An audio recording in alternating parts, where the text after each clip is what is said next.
Assalamualaikum warahmatullahi wabarakatuh. Waalaikumsalam warahmatullahi wabarakatuh. Hai, balik lagi bersama Persedakes. Di sini Infocom bekerja sama dengan bidang keorganisasian di mana mereka mengadakan proker Bismalan. Nanti kita simak ya. Sebelum itu perkenalan dulu. Aku sama Isi Anjali dari Departemen Infocom dan aku nggak sendiri. Aku sama temen aku yang himpunan. Ada siapakah di sini? Dan nama Kang itu Sidik Abdul Fala dari Departemen Keorganisasian. Yeay, jadi aku berdua di sini sama Kang Sidik ya Kang ya. Kebetulan aku semester 6.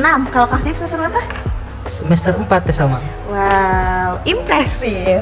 Oke, sekarang boleh dijelaskan Kang Sidik mengenai proker Bismalam itu sendiri. Itu tuh apa sih maksudnya Bismalam itu? Kenapa sih harus diadakan? Kenapa harus mengadakan JIFOM? Kenapa?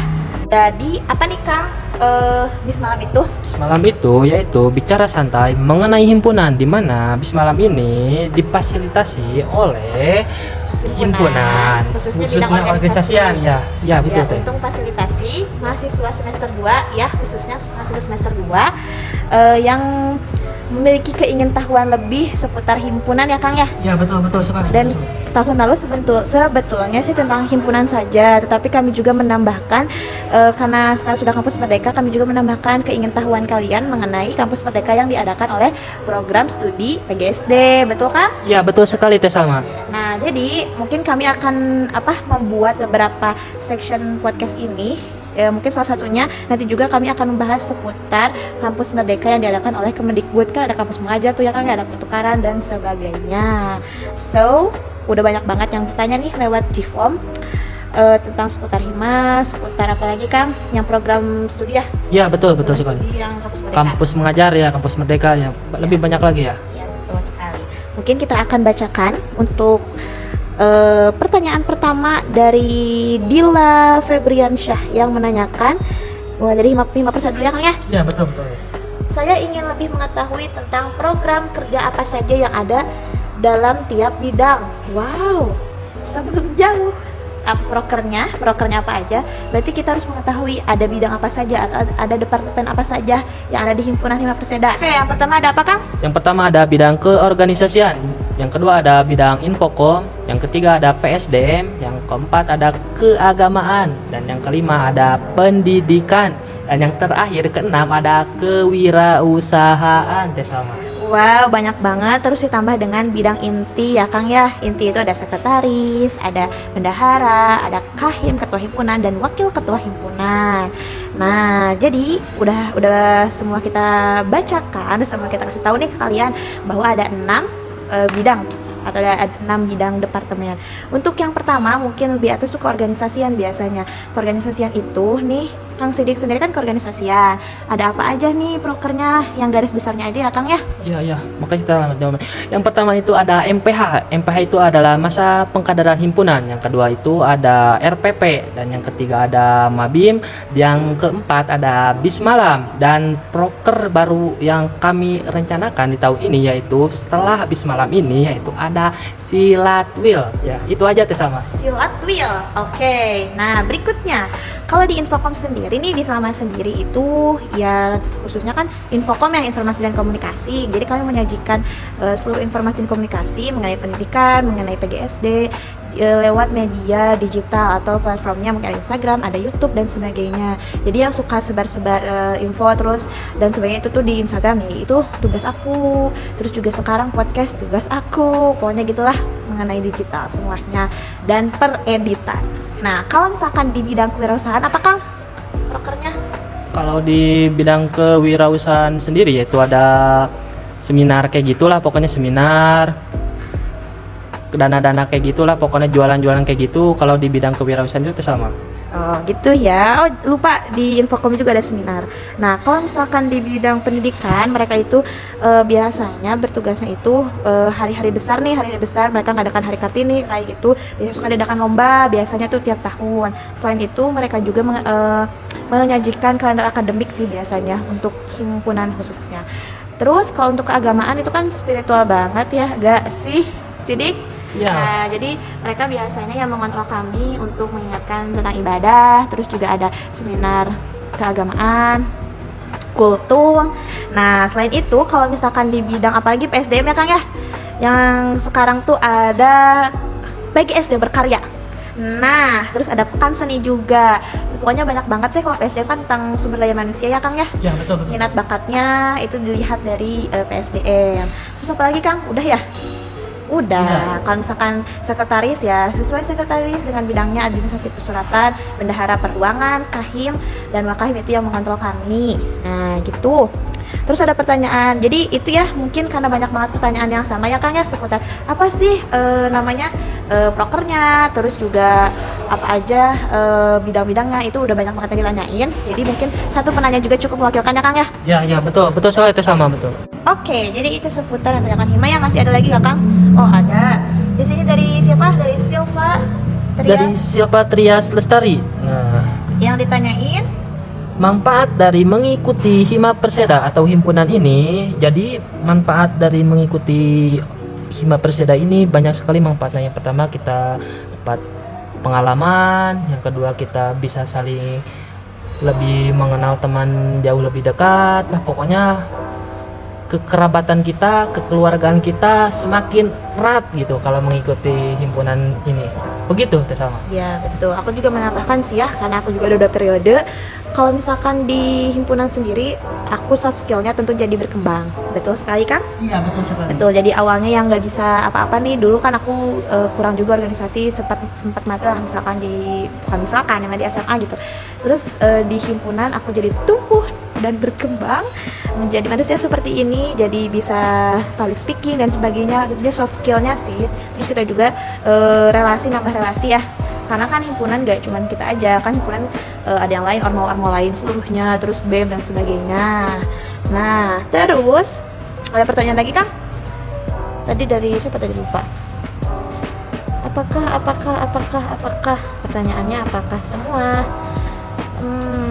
Oh banyak ya, ini aman banget. Oh tadi terus juga tadi ada yang menanyakan ini, sekarang aku lupa dalamnya dari siapa, gimana kekeluargaannya, terus juga gimana cara menyelesaikan masalah internal. Nah, boleh dijawab Kang, mau yang tentang kekeluargaannya gimana? Kalau menurut Kang Sidik pribadi selama di Hima Perseda gimana? Ya, kalau menurut Akang sendiri masuk himpunan itu yang pertama itu kekeluargaannya ya. Kalau dilihat dari kekeluarganya itu sangat enak sekali gitu, maksudnya terjalin erat gitu kekeluargaannya kan. Kalau di Hima Perseda itu maksudnya sedikit agak itu ya, cowoknya sedikit gitu maksudnya, jadi kita bisa saling merangkul gitu kalau sedikit ketimbang banyak, jadi gak bisa keurus gitu maksudnya. Jadi kalau sedikit itu jadi kita itu harus solid lah kalau sedikit itu, kayak gitulah Teh sama intinya. Ya, jadi apalagi nih cowok sedikit ya di Hima Perseda, betul banget Kang Sidik.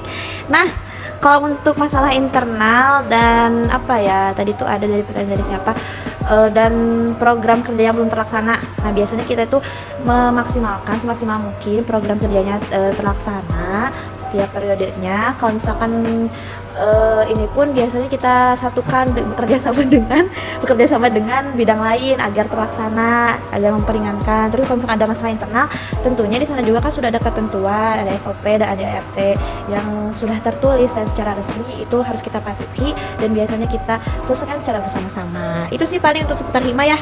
Next, di sini apakah Anda berminat? Nah, kalian juga banyak, apakah Anda berminat untuk mengikuti Hima Perseda ini? Tentunya di sini banyak yang bilang berminat sih, Kang. Alhamdulillah sekali Teh sama. Berikutnya, apa yang ingin Anda ketahui seputar program kampus di sini? Banyaknya bilangnya semuanya, Kang. Semuanya. Mungkin pertanyaan berikutnya ini dari siapa? Dari Nur Aini. Saya ingin mengetahui semuanya tentang Kampus Merdeka karena saya tertarik untuk mengikuti Kampus Merdeka. Dan Kampus Merdeka ini bisa menjadi salah satu cara untuk mengasah kemampuan sesuai bakat dan minat dengan cara terjun langsung ke lapangan dan melatih diri kita juga supaya terbiasa dalam bekerja nantinya. Oh iya sih, untuk di masa depan ya. Mungkin sebenarnya kan ini tuh program Kampus Merdeka itu ada yang Kemendikbud, ada yang Prodi. Nanti kita bahas yang Kemendikbud ya. Sekarang kita bahas yang Prodi dulu. Kalau menurut Kang Sidik sendiri itu gimana sih, kan karena Kang Sidik itu mengikuti yang program studi ya. Nah, karena di sini khususnya Kang Sidik yang mengikuti program Kampus Merdeka yang diadakan oleh program studi PGSD, itu ada apa aja sih Kang? Di sini tuh udah banyak banget yang nanya, sebenarnya umumnya sama. Jadi Putri Septiana di sini, seperti apa pelaksanaan kebijakan Merdeka Belajar di Prodi PGSD? Karena nanti kita bahasnya beda lagi ya Kang ya. Di next podcast kita bahas yang Kemendikbud. Sekarang yang dilaksanakan Prodi. Apa aja nih Kang yang ada di Prodi? Ada di Prodi itu ada BNN, yaitu proyek kemanusiaan. Yang pertama itu ada BNN, yang kedua ada PMI. Nah, maksudnya kenapa proyek kemanusiaan jadi BNN dan PMI Kang? Itu tuh gimana maksudnya? Maksudnya itu jadi gini Teh Salma. Jadi proyek ini dimana yang dicanangkannya itu oleh Kementerian dan Kebudayaan, yaitu Pak Nadiem Karim, di mana proyek ini kita harus langsung terjun ke lapangan. Nah, kita itu di sana itu bisa langsung bersosialisasi, betul sekali itu sama. Jadi di sana itu kita, kalau BNN itu kita sosialisasinya itu ke sekolah-sekolah, di mana BNN ini kita mensosialisasikannya itu tentang narkoba. Nah, kalau PMI itu beda lagi. Kalau PMI itu kita bisa mengadakan kampus donor darah. Nah, di mana kampus donor darah ini bisa untuk dilakukannya itu melalui mahasiswa di UMI ini. Nah, kayak gitu tuh sama. Oh, kayak gitu. Jadi ya betul sekali Kang. Jadi setahu selama juga, karena kemarin juga di Prodi itu mengadakan kampus merdeka, gak kalah penting ya Kang ya. Salah satunya proyek kemanusiaan. Prodi ini bekerja sama dengan BNN dan juga PMI ya Kang ya. Ya. Nah, jadi mereka itu bekerja sama dengan kedua layanan tersebut. Dan mereka juga mendapatkan manfaat ya, sama seperti yang di Kemendikbud. Manfaatnya yang sudah Kang Sidik rasakan, yang sudah Kang Sidik dapatkan itu apa Kang? Ya. Dari Prodi? Kalau dari saya pribadi itu manfaatnya itu yang pertama itu kita bisa intinya pede lah, percaya diri gitu. Yang tadinya pemalu gitu jadi bisa langsung turun ke lapangan itu. Kayak Kang Sidik? Ya, betul sekali. Ya, saya itu memang orangnya pemalu itu sama. Jadi ya gitu. Nah, kalau misalkan benefit atau keuntungan yang dikasih Prodi buat Kang Sidik itu apa? Kan kalau misalkan di Kemendikbud selama itu SKS-nya direkomendasi. Kalau misalkan ini ada gak dari Prodi Kang benefit dari Kampus Merdeka yang diadakan oleh program studi pendidikan guru sekolah dasar ini? Yang pertama itu tadi kata Kang Sidik itu yang udah bisik-bisik ke Salma nih, yaitu ada rekognisi SKS ya Kang ya? ya betul sekali itu sama. Rekognisi SKS ini sangat menguntungkan sekali untuk mahasiswa karena sudah rekognisi, sudah mendapat nilai A, terus dia bisa di semester berikutnya nggak usah mengikuti perkuliahan tersebut ya. Ya, betul. Sangat menguntungkan karena kita juga karena terjun langsung ke lapangan, kita juga langsung mendapatkan pengalaman yang baru dan langsung gitu. Itu salah satunya biasanya dikejar oleh mahasiswa itu SKS, terus juga pengalaman. Selain yang sama tahu tadi proyek kemanusiaan juga ada program studi independen. Nah, kalau studi independen itu biasanya untuk mahasiswa atas ya, semester atas, semester 7. Itu studi independen juga sama, terjun langsung ke lapangan. Nah, paling seperti itu sih kurang lebihnya yang untuk ada program Kampus Merdeka yang diadakan oleh program studi PGSD. Oke, jadi itu ya program seputar Kampus Merdeka yang diadakan oleh Prodi. Nah, Kang Sidik, mungkin itu kurang lebihnya. Nanti kalian bisa bertanya lagi ke semester 4 sih lebih khususnya ya, yang mengikuti program Kampus Merdeka Prodi ini. Selebihnya nanti kalian bisa menanyakan ke Prodi langsung. Dan juga untuk himpunan, kalau kalian pengen lebih tahu tentang himpunan makanya gimana kan caranya? Masuk Hima Perseda periode nanti 2022-2023 gitu. Jadi jangan sampai ketinggalan untuk pendaftaran nanti ya teman-teman, khususnya mahasiswa semester 2. Nah, mungkin dicukupkan. Nanti kita juga di next podcast bakal ngebahas tentang program Kampus Merdeka yang diadakan oleh Kemendikbud. Nah, nanti mungkin sama nih yang lebih banyak bercerita ya Kang Sidik ya, karena Kang Salma sendiri mengikuti kampus mengajar yang diadakan oleh Kemendikbud. Oh iya, ini sama lupa Kang Sidik. Selain proyek kemanusiaan yang studi independen, ada juga asistensi mengajar.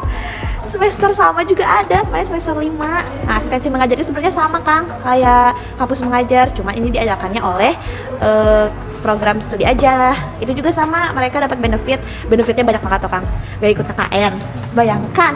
Terus direkognisi, terus PLP 2 enggak. Banyak banget lah ininya, apa benefitnya sebenarnya banyak banget. Kalau kalian pengen masih keumuran, atau kalau kata sama sih mending ikutan aja karena sangat menguntungkan bagi mahasiswa. Itulah ya Kang ya. Ya teh sama. Kalau begitu kita tutup untuk podcast kali ini atau bis malam kali ini.